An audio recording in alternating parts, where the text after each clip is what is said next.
the secret to a life that truly matters. Genesis 5 verses 21 to 24. Marky was 50 years old when he finally surrendered his life to Jesus. But surrender didn't come without scars. For decades, anger had been the engine of his life. He yelled easily, forgave slowly, and the people closest to him carried wounds he wished he could erase. When he began attending church and meeting with a counselor, something unexpected happened. His hard exterior cracked.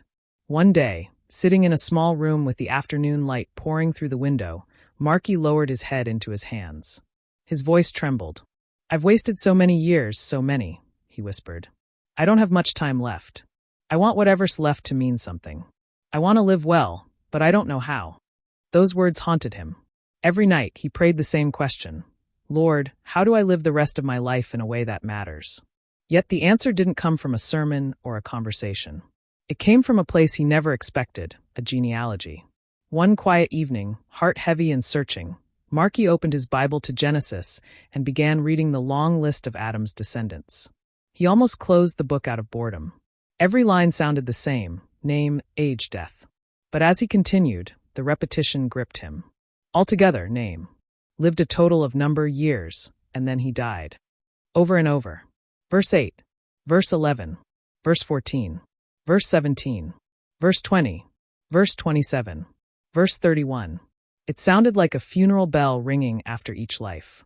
Marky leaned back in his chair, suddenly struck by the bleakness of it. Is that all life is? Just numbers? Just time passing until it stops? But then one life broke the rhythm. Enoch. No mention of death. No cold summary of years. Instead, the words glowed from the page. Enoch walked faithfully with God.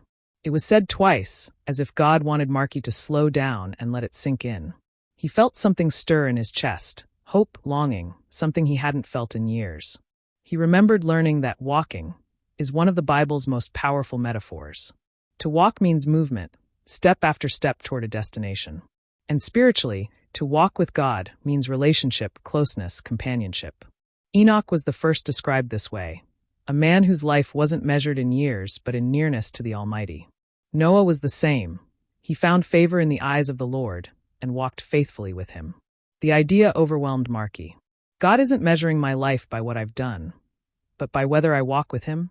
And the more he thought about it, the more it filled him with both conviction and comfort.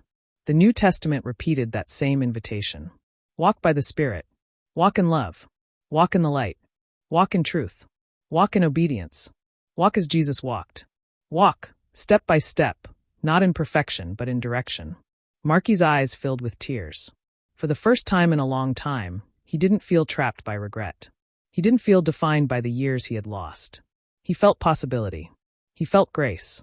"How do I live my remaining years well?" he whispered into the quiet room. And the answer came, not harsh, not complicated, but gentle and life-giving. Walk faithfully with God. Just walk. Not run. Not leap. Not try to make up every wrong overnight. Just take the next faithful step, and then the next. As he closed his Bible, Marky felt something lift from his heart. His story didn't have to be a list of regrets or a series of wasted years. It could be a walk, a slow, steady journey with God, just like Enoch, just like Noah, just like Jesus. And the truth that comforted Marky comforts us too. Our lives don't have to be summed up by numbers. They can be remembered by our faith, one step, one choice, one moment at a time. When we walk with God, He can turn even the smallest steps into something eternal.